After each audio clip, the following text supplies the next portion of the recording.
Welcome back to the Uncomfortable Talk Show with Susan Moore.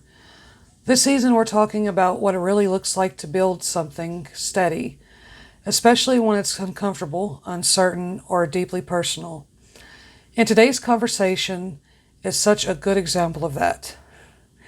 I'm joined by an independent filmmaker, Natasha Zoë Dean, someone who understands what it means to create without guarantees, to trust your voice, and to stay committed to your craft when the outcome isn't always clear. Filmmaking is uncomfortable, creative work is uncomfortable, and putting your vision into the world, that is uncomfortable. And Natasha doesn't just talk about that, she lives it. In this episode, we're diving into what it takes to stay steady in a creative industry, how to trust your instincts when you're building something independent, and what it really means to respect your craft. If you've ever felt the tension between passion and practicality, this conversation is for you. Now, let's get uncomfortable.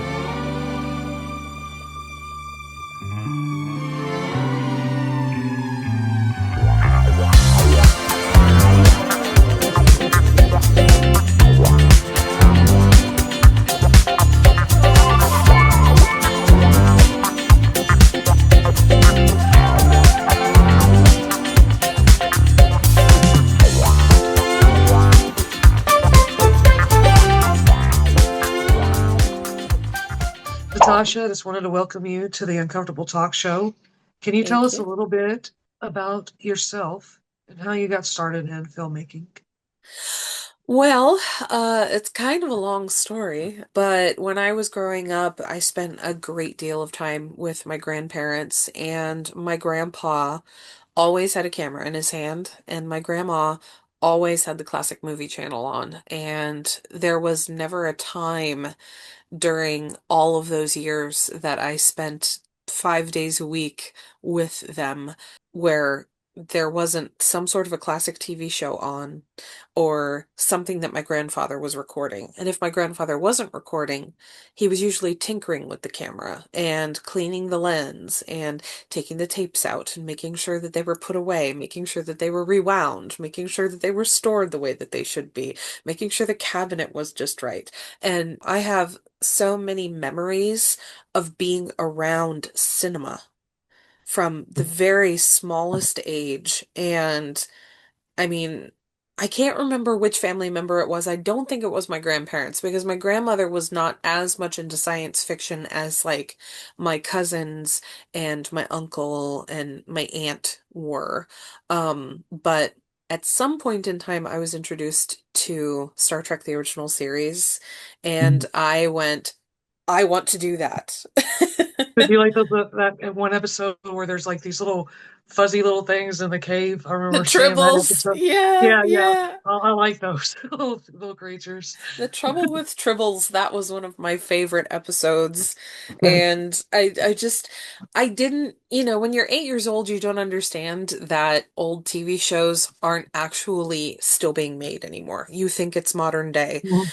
And so I was convinced that somewhere Leonard Nimoy and William Shatner were still making Star Trek and that they were still in their 30s, and I wanted to go and be on that show. And I remember going to some family member and saying something to that effect, and I couldn't understand why they were laughing at me. Because I was like, why is that funny? Like I could do it. And they were like, Yeah, sweetie, how do I tell you?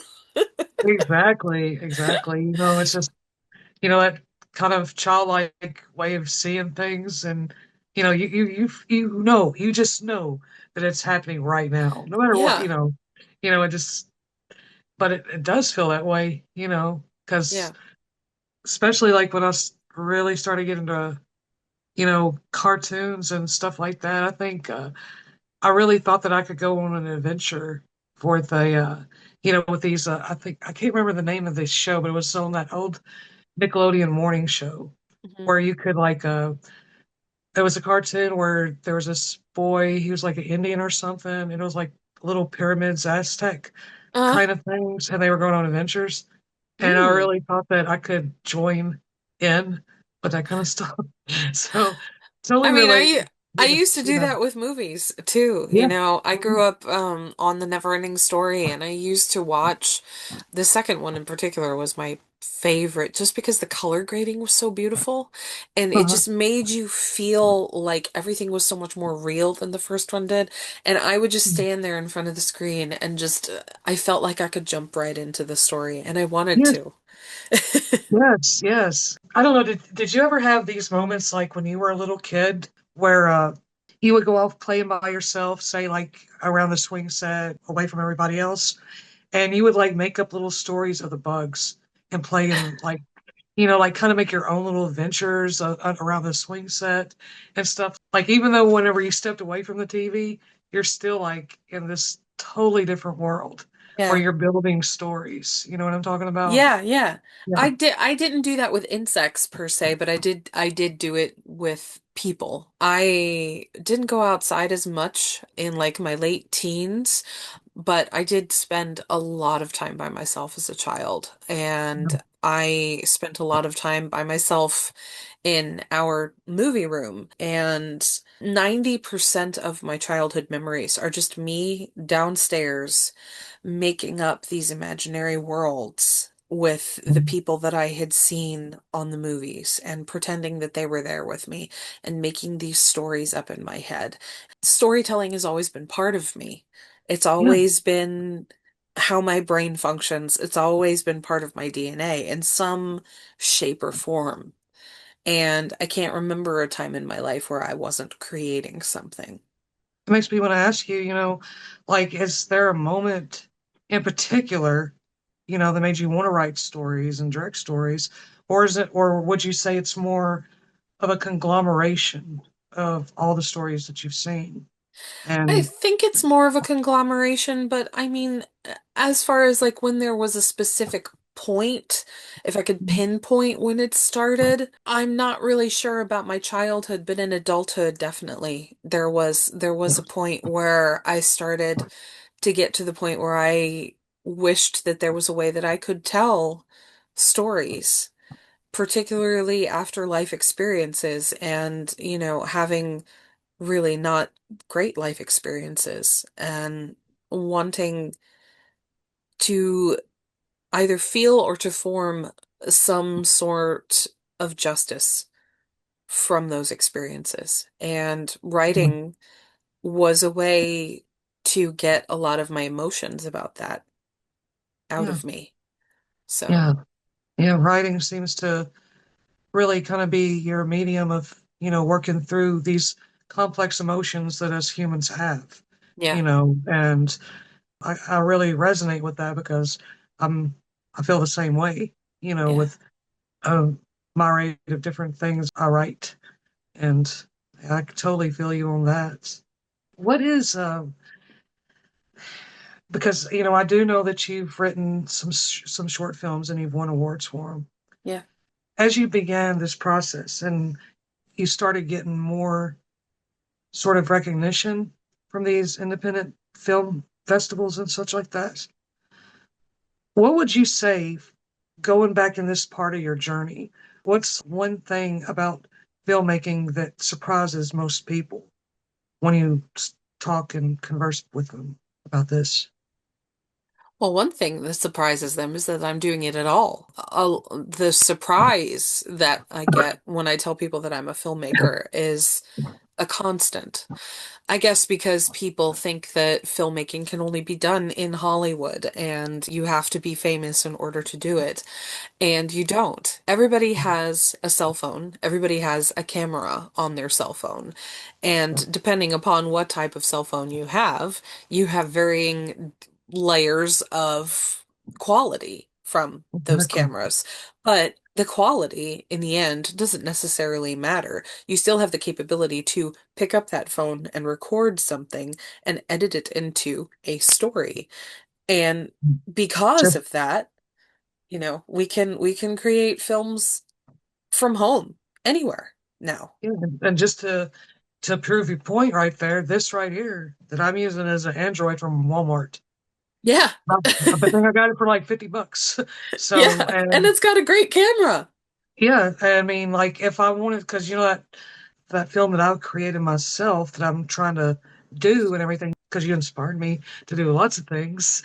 And but you, as soon as because we had a little bit of problem with our tech earlier, and Hmm. then you suggested I use my cell phone for that. And as soon as the camera came up, you were like, "Oh my God, you should be totally using this camera," All you the know. time. So Yeah. Yeah. yeah. Because it's So so like when different. exactly. So I mean, with that short film, you've it made me kind of inspired and believe that hey, this is really a thing that I could possibly do in the future. Absolutely. You know, Yeah. your previous shorts, Eight and Exit. Can you share what those stories meant to you? Those particular ones, Yeah. if that makes sense. It does. Yeah. Well, Exit was based on a recurring nightmare that I had as a teenager, which was I was being chased down the halls of the church that I grew up in by this monster that was made of flame. So in the original dream, I'm being chased in the dark. I can't get the lights to come on. I'm doing everything that I can. I'm flipping the lights. They might flicker, but they don't actually come on and stay on. So the only source of light in the church building is the exit sign.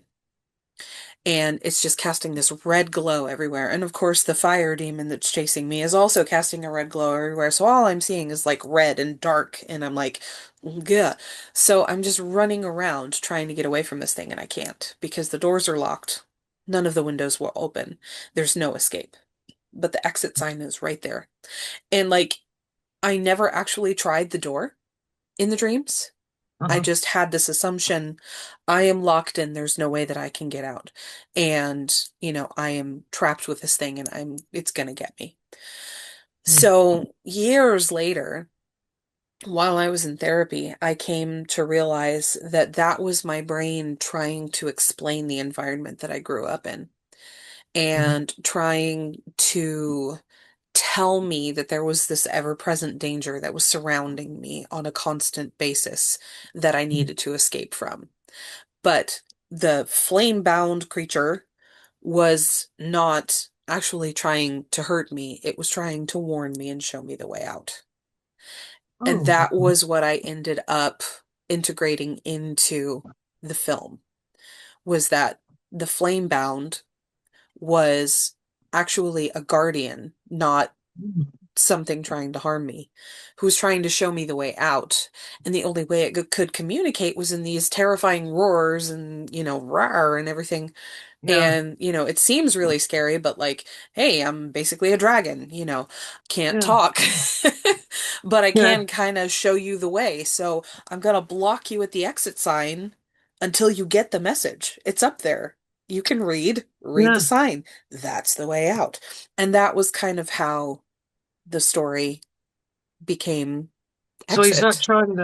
he's not trying to be scary or terrifying. He's trying to get your attention Right. that this is the way out of this bad situation you're in. And he's trying Yeah. to, he deserves a cookie after this. Yes. Yes.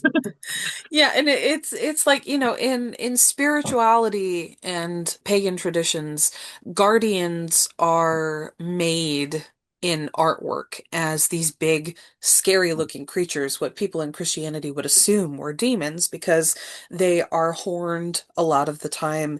They often look very frightening, but they look frightening because they are protectors. The point is they're supposed to scare anything off that wants to harm you. And so that was kind of how the image of the flame bound came into being, with the big horns and the fire and everything. I was trying to make the creature look more like a guardian Yeah. than, you know, something affiliated with another lore. And in the scene where I bow, that was like me acknowledging, oh wait, I get it. I know what you're trying to tell me, but I don't know how to communicate that to you other than to show respect. So I Yeah. bow. And that's the symbolism of that. The part where I come out of the back room in the black dress. That's like the ascended version of me on another plane, bringing the Mhm. candle to the version of myself that's trapped and currently in the version with the flame bound. And like here, the candle is your way out. This is your light. This is how you can find the door. And, so Yeah. there's all of that symbolism tied in. And with eight, it was just dealing with childhood trauma and wanting to reconnect with my inner child because that was what my therapist kept telling me I needed to do. And I had been told during a session to write a letter to my inner child. And that was where I kind of got the idea. But I also had wanted to kind of show how I personally connected with my inner child through tarot. And so that was how that film ended up coming into being. I just had the image of me sitting and doing the tarot reading. And I had something written, but I didn't end up using the script for it because there was there was too much fluff and Yeah. it didn't feel authentic in the moment. So I just scrapped it and went with whatever felt right to say at the time. And the camera just rolled. And what ended up on film actually ended up becoming a legitimate healing ritual that I had not anticipated. And at the end of that film, I really did leave the church more healed than when I entered it. Yeah. And Um, it was a really amazing experience. And I'm I'm glad that the film came out the way that it did. I eight surprised me.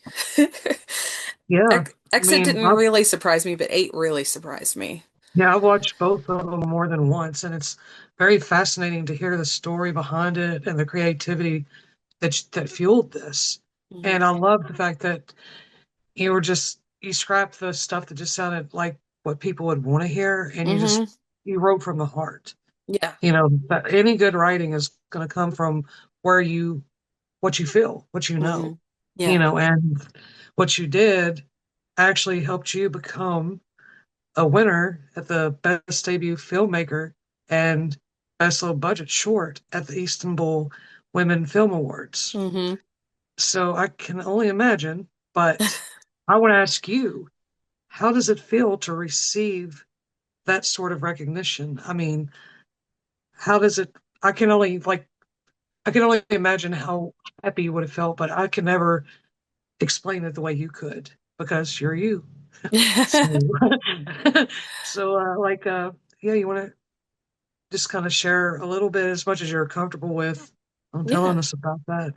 Yeah, I was shocked. I never anticipated that my practice films would win in the category I submitted them at a film festival, ever. I only ever expected to get special mentions because special mentions was all I had gotten up to that point. And I know special mentions in and of itself, yes, they're tiny awards, but they're still awards. And that's a big Yeah, deal for me, especially considering the fact that a practice film that you're just doing for the first time, it's not supposed to be good. It's yeah, not supposed to win an award. And yet somehow mine have. And I recorded the moment I found out that I had won, I recorded a little segment for my vlog channel, Cast Myself Studio, and I was in tears. I was sobbing. I had no voice. I'm getting over pharyngitis now. I'm still sick, but I was like really still sick that day. I had no voice, and I'm sitting there croaking through tears, trying to tell the story about how my practice films have won this award. And all I could say was, what in the Robert Rodriguez is going on here? I just, I was gobsmacked, and I'm still gobsmacked. You know, it was, it was amazing. And I don't want to put myself down because I know that I don't deserve to put myself down. I've worked hard to get where I am. yeah, But the little unhealed version of myself kept going, are we sure this isn't a mistake? You know, Yeah. are we sure that they actually mean my films? I went back and I reread those emails from Istanbul Women Film Awards 4 or 5 times just so that they would sink in because they had my name, they had the names of my films, and they had at the bottom that the judges were thrilled with the movies and that they couldn't wait to see more. And I was like, no, I really did read that right. Yeah. It's Yes. real. It's like you're it's like your soul can't catch up after like so long of being said or told differently that Mhm. this is your reality now. Yeah. And I can understand why you would, you know, have to paint yourself like quite a few times before you actually believe that. And Hmm. the healing process of those things from, our youth or past and things like that, that does kind of stick with you. So, Yeah. I mean, you've mentioned that these films told stories of being haunted and healed on your Facebook page. How did that experience shape your approach to your current projects? Now, like you've kind of like you've had the kickoff with 8 and Exit, and Mhm. now you're still going, which I am so proud of you, and Thank I you. love it. Keep going. But how does like with your new projects and whatever projects you might have in the future, how does that shape that experience? Well, I am still working out of the same method that I was working out of with Exit and 8, as I'm using personal experience and traumas and an effort to kind of work through those and heal from them in my projects. The next film I'm currently working on is very much rooted in real life experience and things that happen not only to me but to other people. And the story came out of a need to expose a system that's harmful Mhm. and to see what it looks like inside of that harmful system, but also to make it interesting so that, an audience would be interested in watching it and not feel like they were watching a documentary. Right, right, exactly. This would be a great point to talk about that. Your film that's coming up, you're writing, directing, and starring in the Bloodline Ascension of Seraphim. Mm. So just to share what you would like to tell us about how that experience has been for you so far. Well, it's been a little scary, and probably one of the more stressful experiences of my journey as a filmmaker so far. Primarily because after Exit and 8, I had a completely different plan of action in mind. It was just going to be originally a, I think it was a 16-page short film with approximately 5 scenes in total, where it was just going to be me doing everything. I was going to do all of the voices for all of the characters. I was going to do all of the shooting by myself, with the exception of my best friend, Chris, with helping with a couple of things where I needed someone else to be the cameraman. And the story was really different in the sense that some of the characters that there are now didn't exist at that time. I ended up expanding on the film quite a bit last spring, and that happened completely by accident. That wasn't planned. In mid-May, we had basically decided that we were in pre-production, we were going to start shooting. And then by the end of May, all of that had changed, and suddenly I was writing more and expounding the world more, expanding the world more, and creating this universe that I had never anticipated ever coming close to. And it was very strange. It was almost like the story was being given to me somehow. And the inspiration just kept coming, and now it's all in here. And then I had to figure out how to get a cast because at that point I was like, there's no way I'm going to be able to do this on my own. And I feel like I'm not supposed to. So I had to come up with which part of the film I was going to make the proof of concept. And originally I was just going to do the short as it was. But then after I started getting some of the cast lined up, I realized, oh wait, if I do the short as the proof of concept, the short basically gives everything away. I think we need to cut this in half. So I ended up having to do a rewrite, cut things in half, change it so that the story would work in 8 to 12, maybe 15 minutes total, and work as a proof of concept short without giving everything away, because at that point I had built a gigantic world for a feature film. So yeah, I've learned a lot in the last 9 months with all of this that I had never anticipated having to know. And at first, when all of this started happening, I was like, oh my God, there's too much information. I don't have enough brain space. Oh, I'm never gonna be able to. I felt very frustrated and scared by the whole thing because I felt like I didn't know what I was doing. And I felt like I needed to, like go to school and, have all of these people tell me what to do and do all these things. And I did actually enroll in school for a short time, but there was so much going on in my life that I wasn't able to continue with it. I was only a student for maybe a month and a half, and then I had to leave because I wasn't able to keep up with the courses. And I just ended up reading a book. And that book ended up changing the whole trajectory of everything. Speaking of Robert Rodriguez, that was Robert Rodriguez's book. And that gave me at least an idea of what my pathway was going to look like for this film. And yeah, and the rest, as they say, is history. Right, right. And then, I mean, you say that you needed more help, so you decided to, cast these characters. And of course, I do play the matron in this Yes, you do.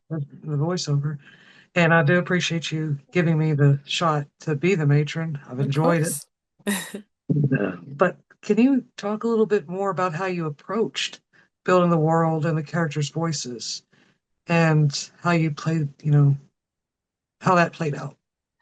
Yeah. Well, I had a very specific cast of established British actors in mind when I was writing the characters out. So that gave me a basic idea of what I wanted the voices to sound like, Uh, because those actors had like the tone that I felt would work best. But as far as like the characters themselves, they're based loosely on a variety of real people that I know, people that I am closely tied to, and people that I am loosely tied to, that I've known over the period of the last 2 decades. So just like the film is based on real life experiences, it's also loosely based on a group of real people that I based each character on 1 to 4 different people. So every character is several people smooshed into one, but they all mhm. represent different things in the storyline. Yeah, yeah, absolutely. I mean, the cast is small, Yeah. but the story feels so big. Yeah. And I mean, every time I do rehearsals, me and have been working together. Every time I do a rehearsal and like read lines through and we just get to knowing them, every time I'm finding myself just really enthralled in this world. How do you create that epic feel with a tight-knit team? I think it depends on the story. Yeah. The story ultimately is where you get that feel from. And I mean, I can't take 100% credit for the story becoming what it became Mhm. because, again, I really feel like that was inspired spiritually for me. I feel like that Yeah. was something that the universe just piped down into me and created. I was a vessel when that happened. I mean, every And time we finish a rehearsal, every one of us, and especially, Ron, like, feel chills, like, yeah, you know, and like, he is so and, good as the messenger. yeah, like he like really draws me into what he's doing. And I tell you, he must have been watching like Southern stuff, like to get that accent so good as he does. He is so Like good. it's so much fun to play with, these characters, like, and these people, like meeting all of them, Yeah. Jay, and you know, it's amazing. And it's like you guys inspire me, right down the line. So it's like, I can sit here all day and tell you like different human beings that I've seen the light, of like how they inspire me in some way or another, Hmm. but you, I want to hear more because I might be looking for some more to put on my bookshelf of influences I might want to check out, Okay. right? So, what are your influences? Filmmakers like I know you've mentioned Robert Rodriguez Yes. and Andy Serkis, Yes. Alfred Hitchcock, but are there others that you would like to mention? And how do you show up? And how do those inspirations show up in your work in a, that classy way that you like to make it feel, Mhm. like, yeah. Well, Andy Serkis, I think deserves more credit than anyone else for this particular project, primarily because he was kind of a muse when I was writing it, and he is the reason the story expanded. God bless him, Mhm. he probably will never know this, but when I was about ready to go into pre-production, like I was telling you about the story before, Chris and I went to Fan Expo in Philly, and it was on May 17th, and we had found out a couple of weeks prior that for the first time ever, as far as I was aware, Andy was coming to Philadelphia. And I had always wanted to meet him.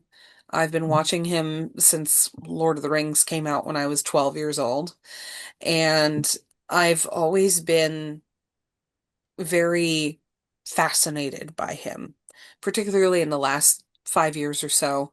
I ended up going on a deep dive with Planet of the Apes, and I got really hyper fixated on motion capture. And he's kind of like the motion capture pioneer. So, of course, he was involved with everything that I was studying. Yeah. And he just amazes me as a performer, but as a creator as well. And he was one of the main voices that I heard many years ago in various interviews talking about making your own stuff and, creating Yeah. your own films and using your phone. And when I was writing this, just like for funsies to kind of throw a little spice into the mix, I kind of had him as my face claim for the messenger when I was writing it. And I was like, gods, it would be really, really nice if in a perfect world, I could cast this and have my favorite A-listers be X, Y, and Z in the story. And I really liked the idea of Andy being the messenger. So, of course, I was really looking for that kind of a voice, but I never ever expected to have him in it or, do anything like that. But when I met him at Fan Expo, I brought him a couple of gifts for his birthday because his birthday had been a month prior. And I'm a sentimental hobbit. I like to give gifts to people who mean something to me. And he meant Yes. a lot, so I picked a lot of things and I just was like, "Happy birthday." I'm gonna make this about you first, even though we're at the Right. signing table. And so I gave him a bunch of gifts, and he was like so overwhelmed by it. And I almost feel bad for him. I kind of feel like he didn't really know what to do with me, which is a very valid feeling. I don't know what to do with me most of the time. But he was so kind and so overwhelmed by it. He reached over the table with both of his hands and he just grasped my hands and was like, "Thank you so much. What's your name?" I do not know what plane of existence that man is on, But he must be made of magic and starlight because the moment his hands touched mine, the world for the bloodline exploded in my head. Yeah. He is the reason the feature film exists. I can't explain why. I just know that the feature film was born out of that moment with him. He really inspired, and I mean, all of these visions of the story expanding started coming to me on the day of Fan Expo. And I don't know why. I don't know what the universe is trying to tell me, but it just became this huge thing. And so he has taught me a lot just in what he has done as an actor, a director, a creator, etc. Because Yeah. again, I was very hyper fixated on motion capture, so I ended up learning a lot about him accidentally in the process of learning about motion capture, and he just fascinates me. As far as like other directors are concerned on the large scale, Hitchcock is a huge reason why my vision for the films kind of have the look that they do. And the classic films as well, like feasibly, I don't know how I would do this today as an independent filmmaker with, at the moment, very little means, but I love the look of Technicolor. And I would love to be able to bring that look back. Probably not for the Bloodline. I don't think the Bloodline would really look good in Technicolor because the story is too dystopian. But like for future projects, I would like to have elements of that woven in. And, as far as like other directors are concerned, Peter Jackson is a huge one, obviously. Lord of the Rings. Hello. Matt Reeves, who directed Planet of the Apes, I really love his work. Christopher Nolan, The Prestige is a masterpiece. Like I could go on for a century, and I'm not even entirely sure if my goings on would intersect and make sense in a cohesive fashion. So stop me anytime. I completely, I completely like relate to having that many, kind of influences because, you know, of course our paths are different and stuff, but I mean, we walk the same kind of over the theme, the main theme of like where we get where we are, because I mean, I grew up and I mean, I could probably sit here and be talking to you for like the rest of the year about the greatness of that is, people like, Roddy McDowell or Bob Yes, Odenkirk. Roddy is another Um, yeah, one. I mean, like I the could, Ballad of Tam Lin is a gem. yes. And And he is he's so brilliant. I And know. I just, I just love him so much. Like he is like Douglas Fairbanks Jr. and Roddy McDowell and Jeff Goldblum. Like, I don't know what that tells you Yes! about me, but Yes! I have a binder still to this day. I have the binder. When I was a teenager, I was so into Jeff Goldblum that I Oh, made a full out binder because this is back in the day when I was growing up, right? yeah. So I had to print all the stuff from AOL, like the articles, the little tidbits of information. I had to know it all, right? Yep. And it's a maroon binder that's still in my closet Uh-huh. of all kinds of stuff about Jeff Goldblum. Like I was completely nuts about him. I was completely nuts about Roddy McDowell, and Yep. unfortunately, I don't know what happened to him, but I did have a lot of memorabilia Mm-hmm. from him, and I don't know where it went to. Like with all the moving back and forth and Yeah. acrostic lines. But I did manage to still have Douglas Fairbanks Jr. before he died. This gives you like he died in like the late 90s. Uh-huh. So before he passed away, I wrote him a letter and he actually sent me a note and he signed it and he said, "Good luck with everything." That is And I was so like sweet. this is right before like and I was like, I would have loved just to like he was so into British stuff. Like he Yeah. was so elegant, and I loved Douglas. I love those cheesy old movies like Sinbad the Sailor and stuff like that. So Me too. It's so good. the geeking out, and the like wanting to talk about it. Mm-hmm. You ain't ever going to bother me because I know I can be just looks like that. And I can tell you stuff about Ken Berry if you want to know. Like, I can tell you more stuff about Bob Odenkirk, which it's crazy. Like, it's like I needed to know about Bob when it happened. You know what I Hmm. mean? Yeah. Like it made sense. And the crazy thing is that people assume that I like Bob Odenkirk, and the only thing I'll say to just kind of explain that a little bit more, I don't have a crush on him, Hmm. and it's nothing like that. And the reason why I became interested in him is not because he was loud or he was screaming or any of that other stuff, but because I was into Breaking Bad at that moment in my life. And I was actually getting into Bryan Cranston a little bit more. Good But one. Yeah. but Bob kind of stole the show by not saying much. Hmm. Because I know people are gonna think that's weird. No, Because when not he at was all. playing Saul Goodman, he's always talking. He's Yeah. always talking, he's always plotting.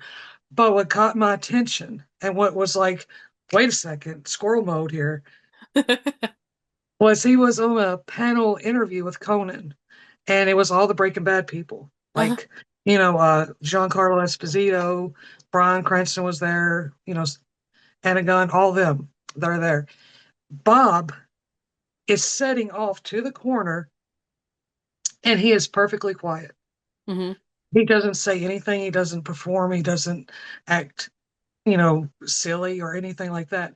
He's sitting the whole time patiently. And he does say something funny because he brings up a moment him and Conan were like growing up together. Like they didn't grow up together, but Right.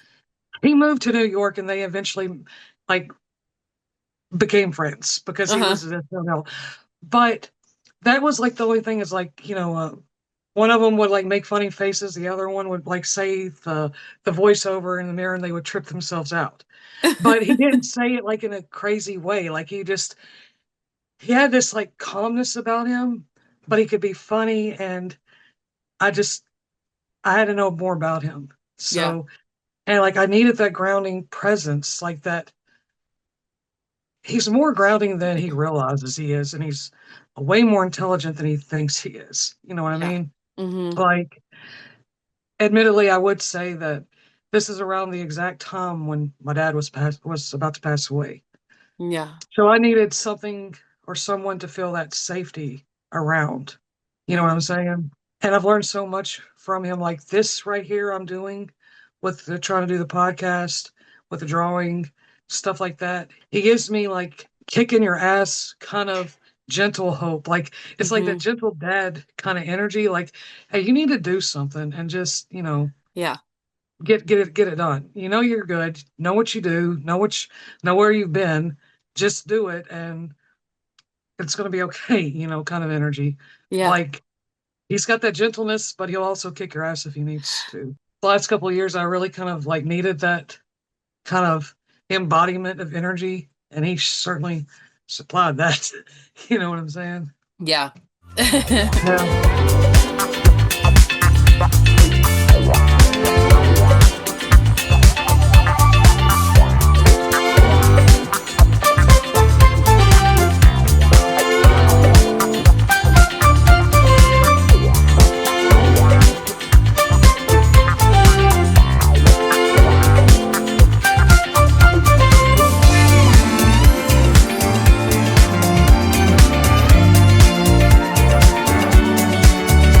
My next question for you was, like, how do you go from idea to filming?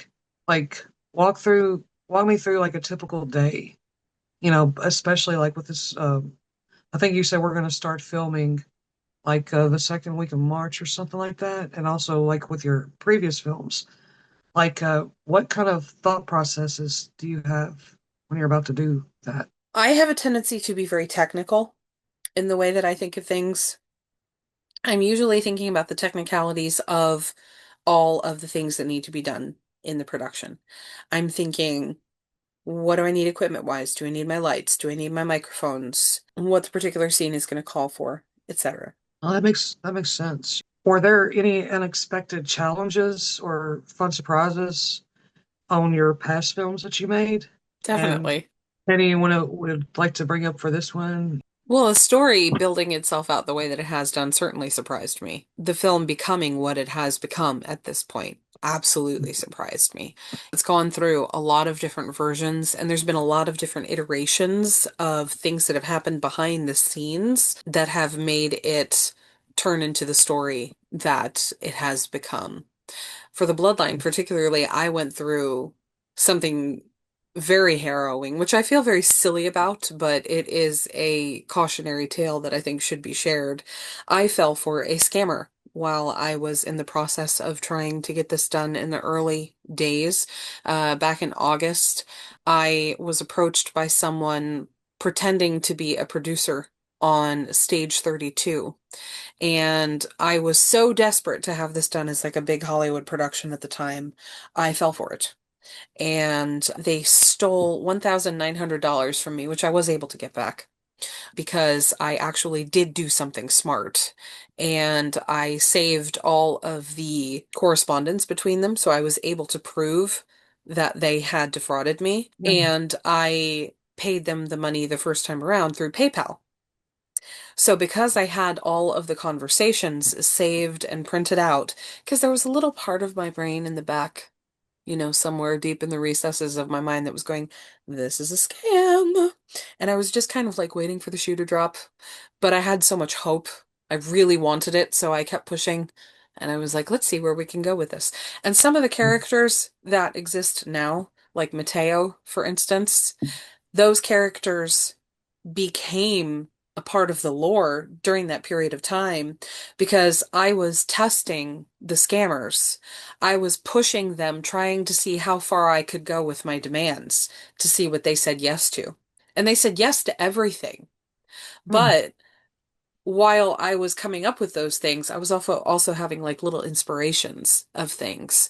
So that like during this time where I was actually playing with them and like throwing out the most wild scenario I could possibly come up with for, like actors that I potentially wanted and all of this kind of stuff.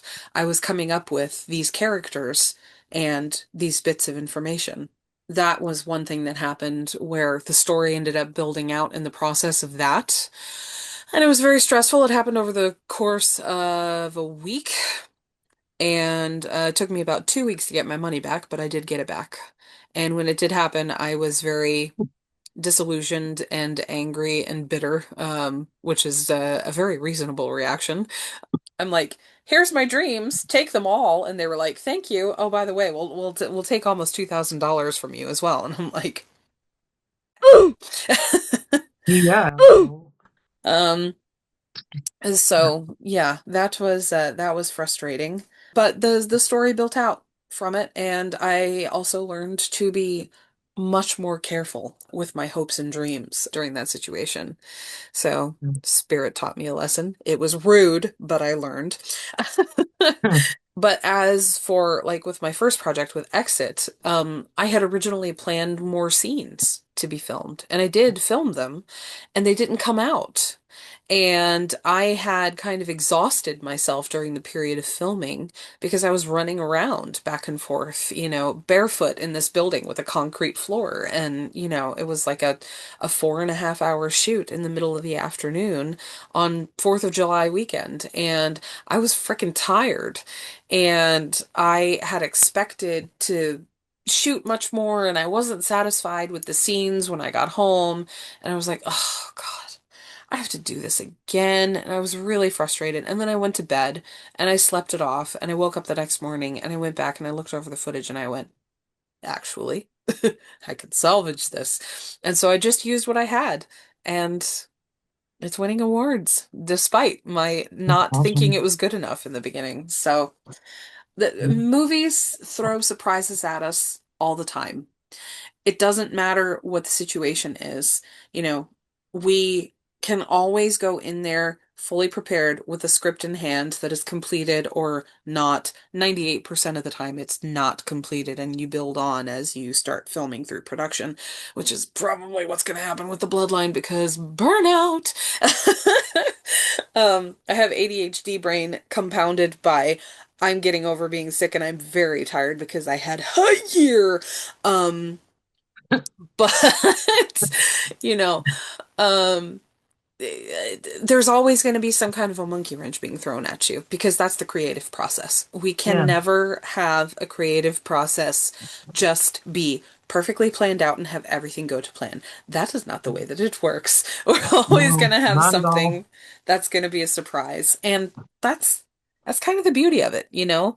There are beautiful things born out of necessity from those surprises that are thrown at us in the moment where we think, "Oh crap, now we can't do X, Y, and Z, and we have to look at this particular scene from another perspective."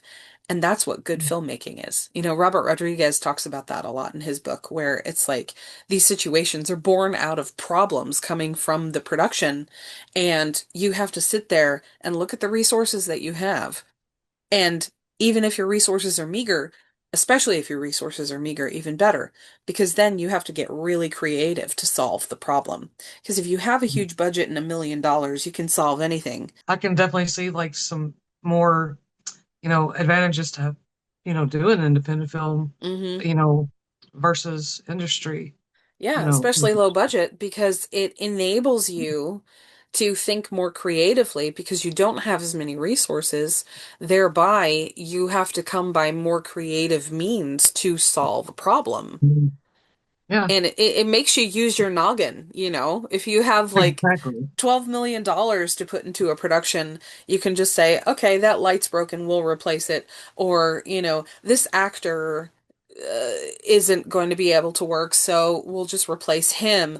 And, so you're changing a dynamic, you're changing something in the set decoration, you're changing something in the lighting structure, the technical aspects, etc. But if you're in an independent production and you don't have a big budget, and you don't have a lot of resources available to you, you have to use your brain. You have to come up with something else. Maybe you need to write another scene. Maybe you need to do this to do that. And that's what good cinema comes from. Yeah. Would you say that what's your favorite part about it all is like it gives you the ability to expand your mind and think, you Yeah, know, it's probably one of the more rewarding things about it. I mean, in the moment you're like, "Oh my God, there's another problem. What are we gonna do?"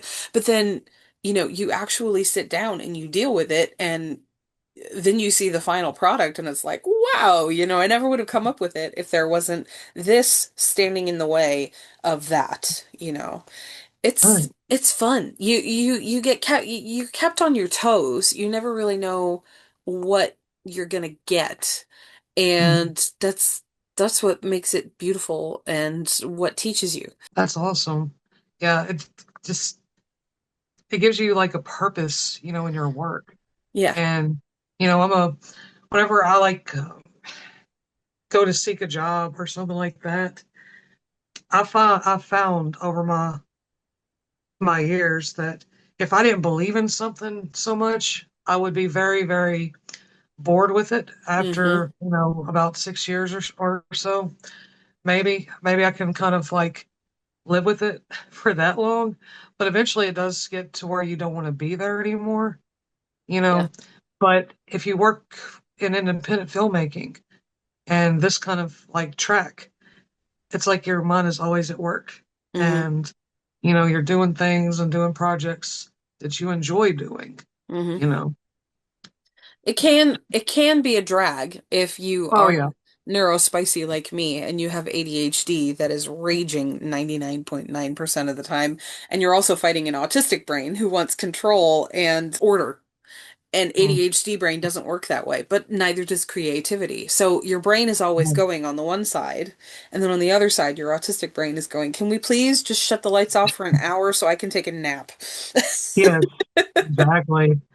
Naps are good. They're a wonderful part of the day. Yes, they are.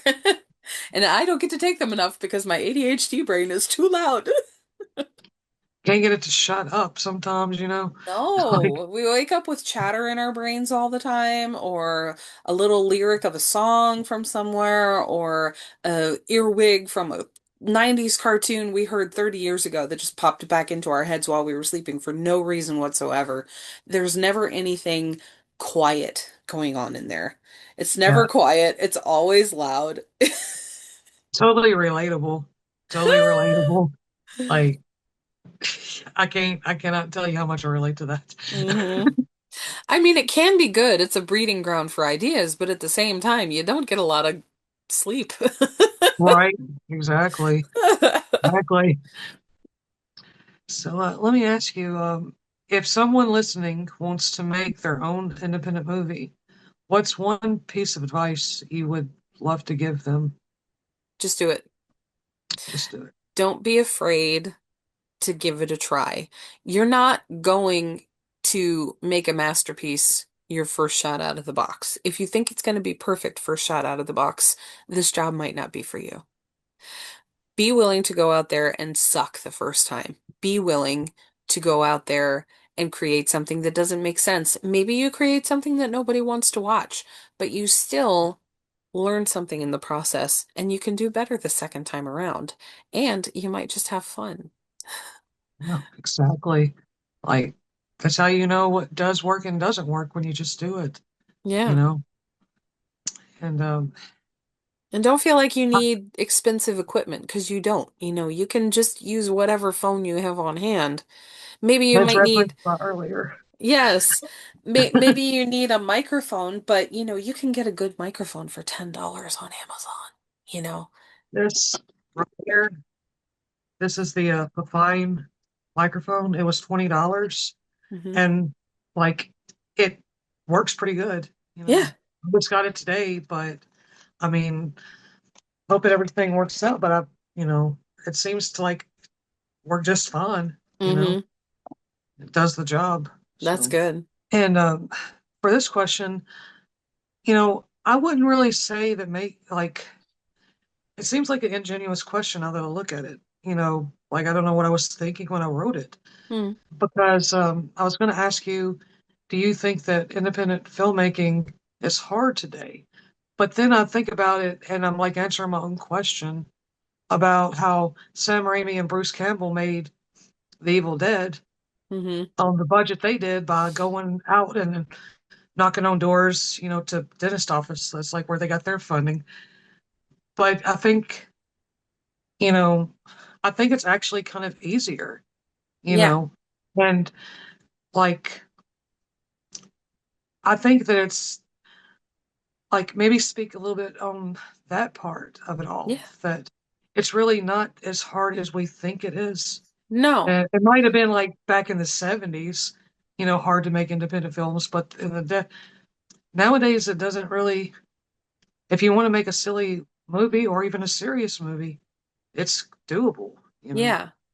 I honestly think independent filmmaking is the future of movies because of how gatekeepy Hollywood has become over the Um, last 30, 40 years.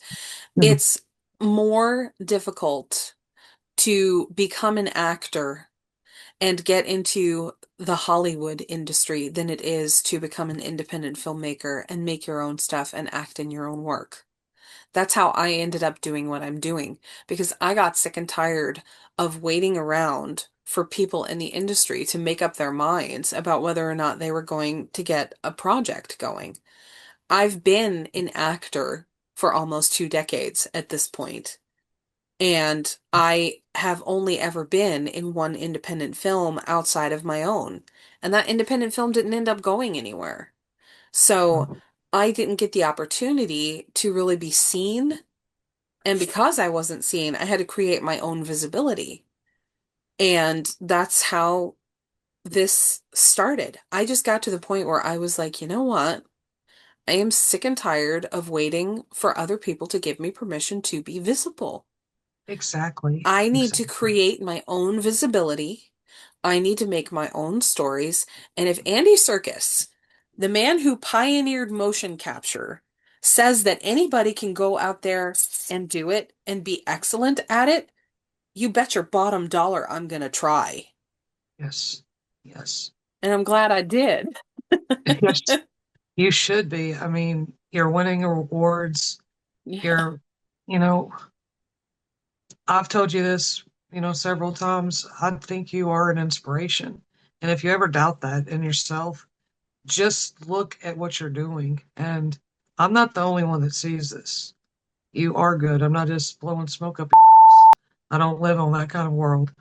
You know, I don't have a poker face. Don't take me to Las Vegas because we're gonna lose if I get a bad hand and you're relying on me to be your partner. Well, you just completely screwed yourself over at that point because I don't have a poker face. And you are immensely talented and you got a beautiful singing voice. Never doubt that I'm gonna cry. because like you you're doing the stuff that I admire, owning what you are, not giving a shit what people say and just doing it, you know. So Thank you. you're most welcome and you totally deserve it. So don't think for a second you don't deserve it either. I know where our minds go. I know where Yes. our minds go. I know I deserve it. I worked hard enough for the last 2 decades Yeah. to get to where I am. And Yes. we've talked about this before. I have not had the best life. My life has been fucking hard. And I have been through things that no human being should ever have to live through. You Oh, bet your bottom dollar I believe I deserve it 100%. I am not going to play it small in good. any way, Don't do shape, or that. form. Don't. Because I know that it is an inclination for our people that have been kind of had the life we live to think that.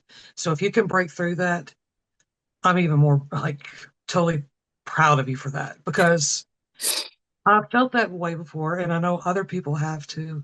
So I've explained why you inspire me as an independent filmmaker. You are on the same level of my attention as far as like how to make films and how to make your way in this world as the guys from Mr. Show, as with Sam Raimi and The Evil Dead. You're on that level is what I'm trying to tell you here. As Thank far as you. independent filmmakers, and you're so welcome. And is there anyone that's doing this sort of work, this independent filmmaking part, that actually inspires you? Right. Oh yeah. Um yeah, Robert Rodriguez is a huge one. I mean, he's industry now, but when he started out, he was independent. Mhm. And he still does independent movies. Andy Serkis does independent movies. Elijah Wood does independent movies. I could talk. Huh? I had such a crush on him when I was a kid. Oh, I Like know, he, me he was my too. actually age appropriate crush. Like they great kind of grew up at the same time. So I still have a crush that on him. yeah, he's got such beautiful eyes. I know. Him and Sean Astin, I probably have the biggest soft spot for. Yeah. Um, and now I really will cry because Samwise Gamgee is a big comfort for me in Lord of the Rings. Always has been. Wish I could give you a hug. I gave you a hug through the screen. Uh, it's it's gonna be okay. It's Yeah. gonna be all right. So what is a weird or an unexpected thing that inspired a part of this movie? Like, just something off the wall that comes to mind. Well, being scammed the way that I Oh yeah, yeah. was one big one. Probably the other one, um,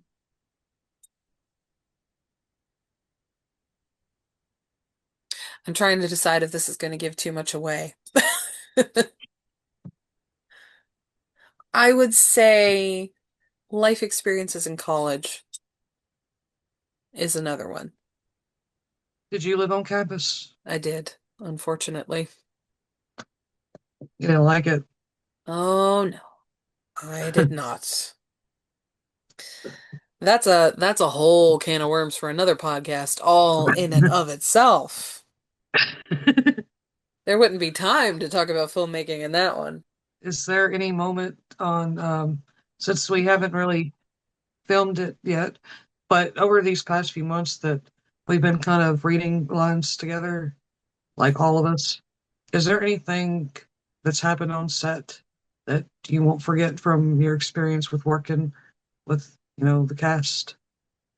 Yeah, the way that we've all kind of become a family through all Yep, of this. I really feel And that way too.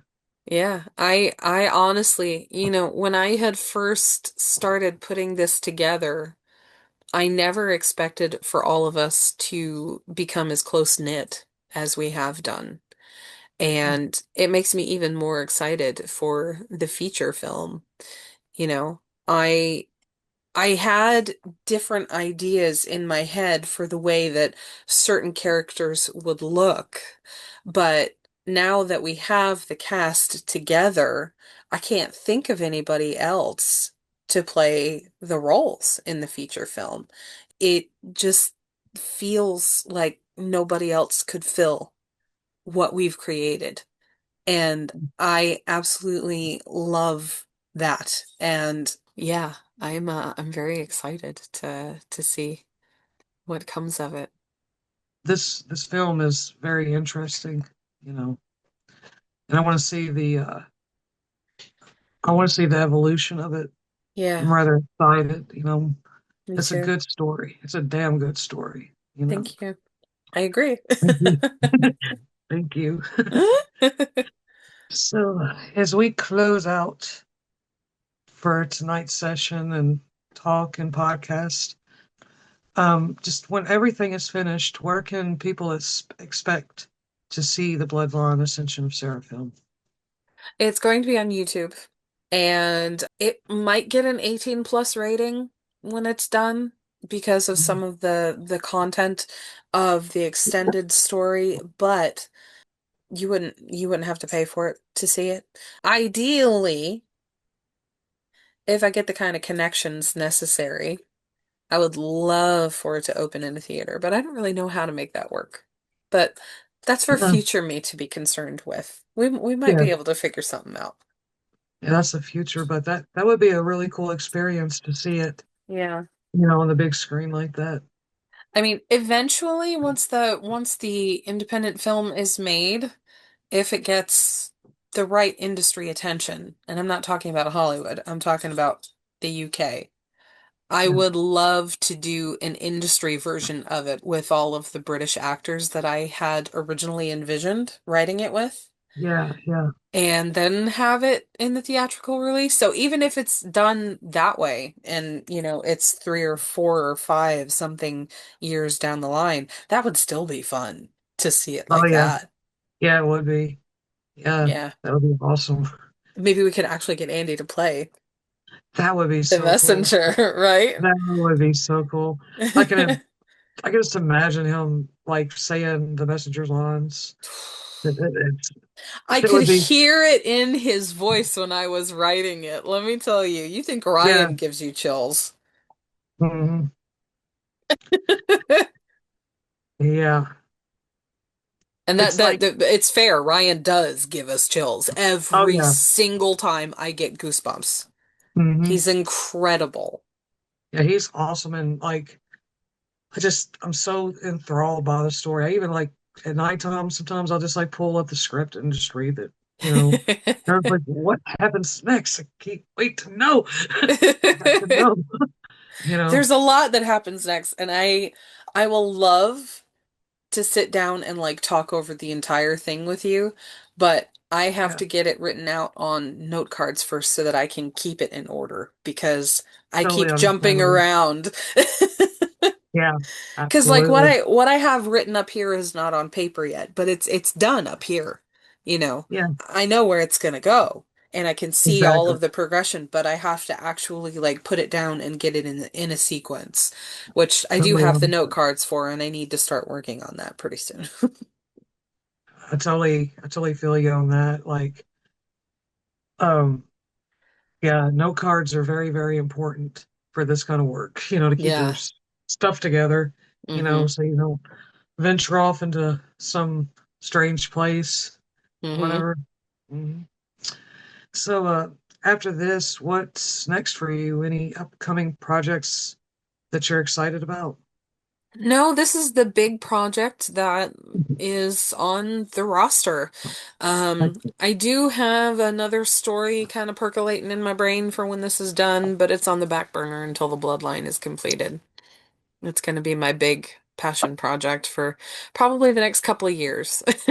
That's actually good to hear. I mean, you know, that's really good to hear because it shows how serious you are at this, and I'm excited to see what other award festivals, you're gonna shine your light on. Yeah. And it's gonna Hopefully be we'll pretty get some more awesome. invites by the time the proof of concept is done. Mhm. Really would love to see how it performs because that's gonna go into festivals too as soon as the proof of concept is done. That's And awesome. we'll be really excited to see how it performs and then see what happens with the feature when that's put together. And it's such an exciting prospect. Like I don't know how I'm gonna do any of it yet, but it's an exciting idea to think about what could be coming on the horizon. And once we figure all that out as time goes on, because I'm like Indiana Jones, I make it up as I go. But, you know, Yeah. And I just gotta get this feeling of Peter at the end of Hook, and Peter standing on that outside balcony with Wendy and his wife and kids, and he says, to live will be a wonderful adventure." yes, And that gives me the kind of vibe of that, of, you know, just being excited, looking for those opportunities as they come to you, yeah. and embracing them when they come. And And that's that's a good vibe for this because that really is kind of how I view this. Like this is enriching my life. I have mm, spent such a long time in my life just waiting for somebody else to make this possible for me. And now that I have learned that I had the power to make it possible for myself all this time, for the first time in my life, I am genuinely happy. And it's that is so something good. I never thought that I would achieve, you know. That's awesome. That's beautiful, really. And yeah, you're a very inspiring person. Thank Um, you.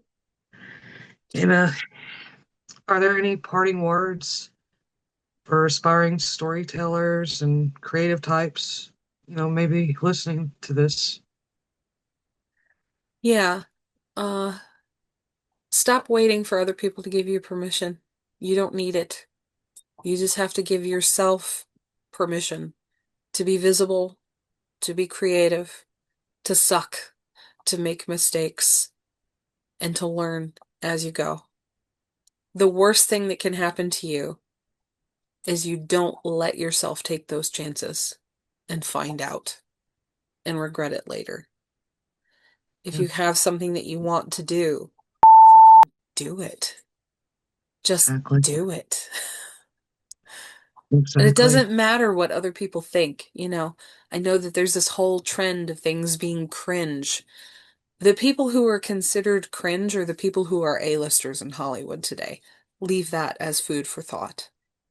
Yes, absolutely. You know who you are, stand in your values, and don't let anything knock you off of your foundation. And You know, please, for the love of all you believe in, don't let anybody dim your light. There's going to be no, plenty of people in this world too that will many. think your light is too bright, that you're too much, that you're too whatever, because you intimidate them somehow. Don't Mm. let them snuff your light out. Yep, because I'll just put it like this.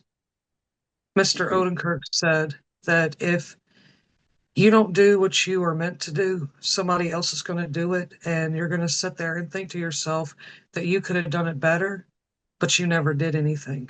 And you'll never know. Yeah. And like, his there's reasons why I'm so enthralled with him. You know, I'm enthralled with anybody that wants to shine their light and show that other people are important. They do have a voice, whatever it is. And just be who you are, because nobody can tell your story the way you tell it. Yep. you know. And I think I can't remember the man's name. Uh, he was the one that played on Zombieland. Did I you don't ever know. watch it? Mm-mm. Jesse Eisenberg. Mm-mm. Okay, okay, Jesse Eisenberg. Him and Bob were like Jesse had wrote like a play or a screenplay or something like that. The details are foggy, but the reason I'm bringing it up is this: he wrote something that sounded like it would be a hit or something that he wasn't feeling. Mm-hmm. Bob read it and yelled at him for an hour and told Mm. him to go back in there and write something that you know. You know, basically what I'm saying is don't pretend to be who you're not. Yes. And and that's where you seem to be coming from with a lot of your work, if not all of your work. Mm-hmm. You know, you're coming at it from a place of, you understand this and you know this story. It's in your bones and your blood, Yeah. and that's where you're speaking from, your very soul. Yeah. And anything less than that, it's gonna be a cookie cutter hat off of a Walmart rack. Yeah. You know, you know. Yeah, very much so. And I spent way too much time in my life hiding who I truly was Mm, and the damage that that did to me. It will take me years to repair, especially as an autistic person that was late diagnosed in life. You spend so much time masking, just in general, just so that the neurotypicals feel comfortable around you. You get to a point where you burn out so bad that you just want to hole up and disappear. Not die, but just disappear so that you can exist without having to do that, so that yeah. you can feel better for the first time in your life. And for me, that was 2022. Right after my grandmother died, I was living in her house because we were trying to sell it and we didn't want it to just be abandoned. We wanted somebody to be there to take care of it. And I decided that Mowgli and I were going to live there because it would be an opportunity for me to figure out what it was like to be on my own Yeah. and see if we could make it work. And I was going through burnout at that point in time in my life. Burnout that I had been fighting through for 20 plus years or more. And Mm, I was tired. I had lost the will to do everything. I stopped trying to audition. I gave up on trying to be an actor. I just said, I am going to lock myself away in this house and I'm going to listen to audiobooks and eat food and sleep. And that is what I want to do for the rest of my life. I don't ever want to have a job again. I don't ever want to have to deal with people again. I am just going to exist. And that's all I want to do because I am so tired. And it was during that time that I rediscovered Lord of the Rings. And when I tell you that those movies broke me in the best possible way, I do not exaggerate. I mm, cried from Weathertop to the end of Return of the King without a break. I had wanted to revisit the films because I had been listening to Andy Serkis narrating the series. And I mm, got through The Hobbit and then through Return of the King probably within the space of 3 months. And just listening to those books was so healing. And I was like, I feel like I need to see the films. I can't explain why I feel like I need to see the films because they terrified me when I was 12, and I don't usually want to revisit things that scare me. But yeah. I was like, ah, I think I need these movies. So I did a very daring thing for me, and I ordered the extended editions on Blu-ray on Amazon and had them overnighted to me, which was very expensive, but quite worth it. Mm, And the next day they came and I started at, I think it was 12:15 in the afternoon, and I watched the first half of the Fellowship of the Ring. And for the next week, I watched The Lord of the Rings, the extended editions, first part one day, second part the next day, and I broke it up so that I could have little breaks. Because when I tell you I cried straight through, I'm not lying. Like, I would have the biggest headaches by the time the films were done. Mm. But when that series was finished, I felt like I had healed centuries worth of pain that I had not been able to access. And that all came from living my life for other people, Yes. letting other people run my life and tell me how I should live, how I should be, what I should look like, what I should weigh, how much I should eat, the clothes I should wear, what my voice should sound like, what my hair should look like, what my makeup should look like, X, Y, Z, all the way down from start to finish. Yep. I had no idea who I was as a human being. I was drained. I was depressed. I hated everything about myself.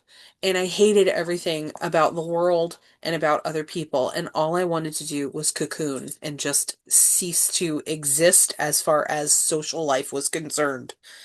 I Yeah. just wanted to hide. Mhm. I had to watch Lord of the Rings and cry to feel my feelings. Like that's how deeply bad off I was. And this is before therapy, mind you. Yeah. So I say all of that to say letting other people choose who you are, what you do, what you're interested in, what you look like, etc., and so forth, kills you without actually stealing your life breath away. You Absolutely. will be a walking zombie. You will not enjoy life. You will not be happy. You will be miserable, and nothing will ever work out for you. Because if there is one thing that I have learned in my life, other people do not make good decisions about what your life should look like. Exactly. Exactly. So, for the love of Pete, do what you want to do and live your life out loud and stop letting other people tell you how you should be because it never ends happily. And the only way you can be happy is to truly be yourself and fuck what they think. Exactly. I like what Robert Downey Jr., because I also adore him as well. He said, listen to what they have to say, listen to their advice, nod your head and smile, but then go and do what the fuck you wanted to do anyway. Mm-hmm. What you're saying is very, very true. Like, you've got to be true to who you are, know what the outside world thinks that is best for you, because they don't know what's best for you. They No, they barely know don't. what, they don't even know what's best for themselves most of the Mm-hmm. time. Thank you so much for talking to me tonight, and Yeah, thank thank you you for for the listening to my. interview. That was my conversation with Natasha Zoë Dean. What I appreciate about this conversation is the reminder that creative work, like any meaningful creative work or any work, isn't about intensity. It's about commitment and showing up again and again. There's something powerful about watching someone respect their craft enough to stay with it. If this episode resonated with you, here's my invitation. Choose one small promise connected to your work this week and keep it. No drama or overhauls, just steady. If you enjoy this conversation, share it with someone who's building something of their own. And I'll see you next Sunday for another uncomfortable and necessary conversation. Until then, stand, shine, repeat.